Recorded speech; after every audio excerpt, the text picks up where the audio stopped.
26 minutes in the hour, 11:26 p.m., 4/25/2023, April 25th. It's the last half an hour that it's going to be 4:25. Still capturing the energy of 4:25, but it's actually 5 Iyar, which is Yom Ha'atzmaut, Tafshin Pei Gimel. The time has arrived.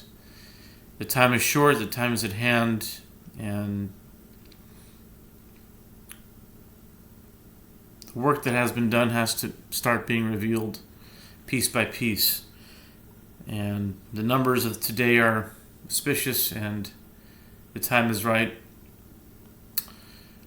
The work that has been going on for the past 14 years, God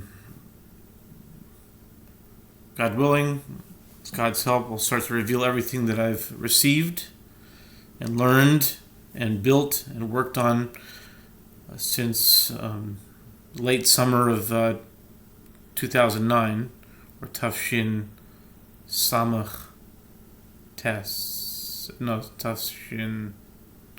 Yeah, Samach Test, yeah. Okay. 5/7/69. That's when it started.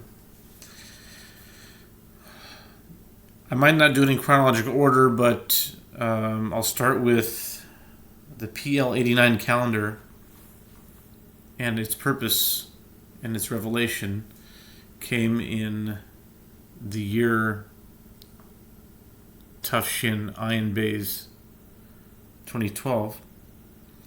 That year, I received a tax refund check for $430 exactly. $430. 430 is the gematria of the word Geula Shalema. It's also the gematria of the word Tzadik Yisod Olam. But what's interesting about that year is that the year 2012 is exactly 430 years to the day. It came in February, I think, so almost to the day.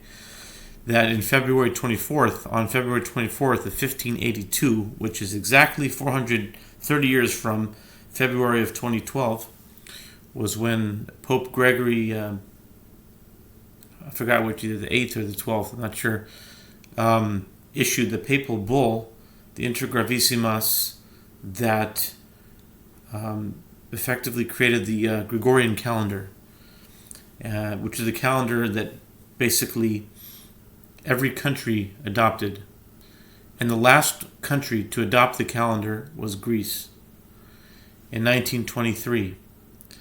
What is interesting about that is that 1923 is the year that the Daf Yomi started. It was in September of 1923, which is Taf Resh Pei Daled. And we find ourselves in the eve of that year. We're not too far away from it. So we're in 2023, approaching 100 years of the Daf Yomi. This was some kind of revelation or intuition or some kind of understanding that the Daf Yomi held the secret of the calendar, the time capsule that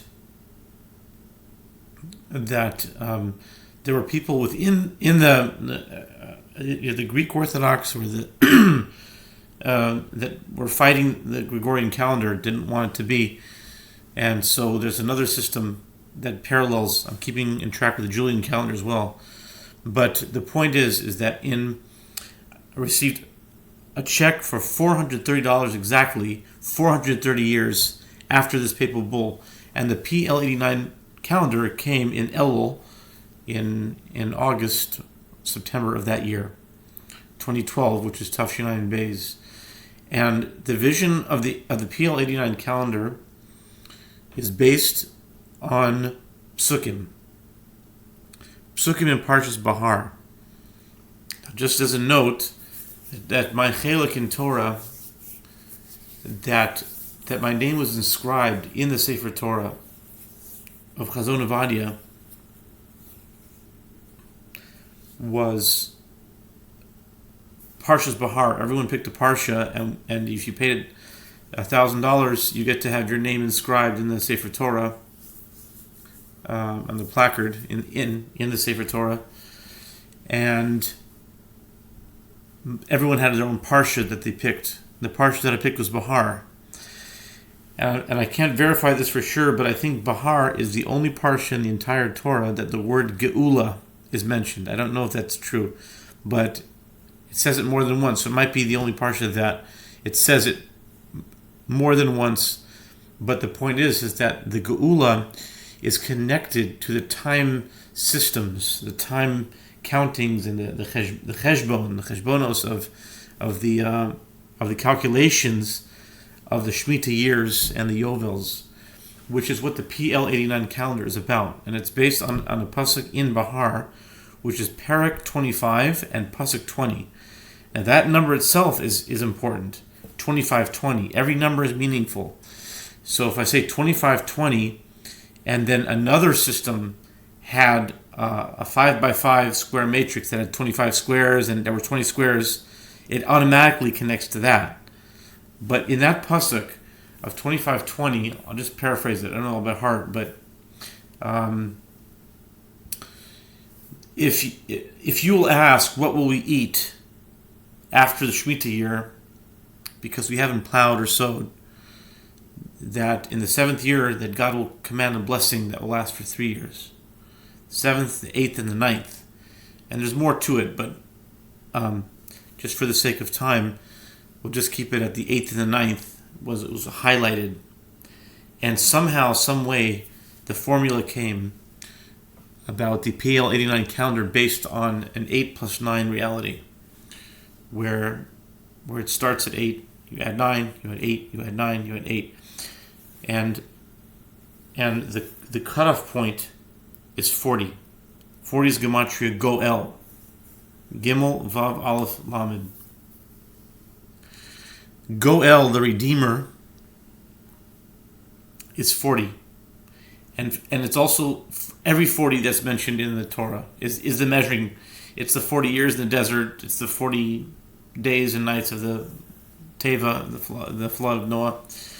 It's the 40 days of the spies. It's the last 40 years of the Beis HaMikdash. And other 40 day and 40 year periods in Jewish history. They're all connected. And this will conclude part 1 of the revelation of the PL 89 calendar. I pray, and with God's help, I pray to God that it will fall upon, or it will come to and reach ears that will hear it and understand it and be interested in it, because I don't know how much time there is left, but there's obviously enough time to reveal this, and the time is now, so I'm revealing it now. And this is part 1 of the PL 89 calendar. Thank you.